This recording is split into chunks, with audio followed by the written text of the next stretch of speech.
আসসালামু আলাইকুম। কুয়েত আল তিজারি যে ব্যাংক আছে এই ব্যাংকের অ্যাপসটা আপনারা দেখতে পাচ্ছেন আমার ডিসপ্লেতে।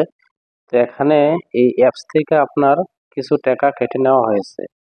তো এটার ব্যাংক কার্ড এবং আপনার অ্যাপসের যে পিন পাসওয়ার্ড সবকিছুই আমার জানা। আমার জানা মতে কেউ এটার পিন এবং পাসওয়ার্ড জানে না।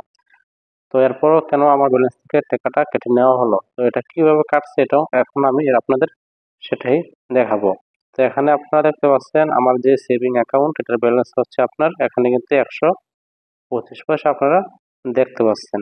তো এখানে আপনারা সিবিকে যে অ্যাপসটা আছে এই অ্যাপসের আপনার অ্যাভেলেবেল ব্যালেন্স আপনারা দেখতে পাচ্ছেন এখানে কিন্তু 0.125 পয়সা আছে এবং নিচে দেখতে পাচ্ছেন আপনারা কারেন্ট ব্যালেন্স এখানে আছে আপনার 22 টাকা 28 পয়সা। তো আমার এই ব্যালেন্সটা প্রথমে আপনার অ্যাভেলেবেল ব্যালেন্সেই জমা ছিল। যখন আপনার এই ব্যালেন্স থেকে আপনার টাকাটা কেটে নেওয়া হয় তখনই আপনার এই অ্যাভেলেবেল ব্যালেন্স থেকে আপনার কারেন্ট ব্যালেন্সে জমা হয়। তো এখান থেকে আপনাদের আমি এখন ট্রানজ্যাকশন যে হিস্টোরি আছে এই হিস্টোরির মধ্যে আপনার ক্লিক করে দেখাচ্ছি। তো আপনারা এখানে দেখতে পাচ্ছেন ডাইন পাশে অথরাইজ। তো এখানে দেখতে পাচ্ছেন যে আমার ব্যালেন্স থেকে যদি আপনার টাকাগুলো কেটে নেওয়া হয়েছে এখানে দেখতে পাচ্ছেন নিচে যে নেটফ্লিক্স, তারপরে apple.com, তারপরে আপনার বাইন্যান্সি, এরকম বিভিন্ন ওয়েবসাইট থেকে কিন্তু টাকাগুলো কেটে নেওয়া হয়েছে।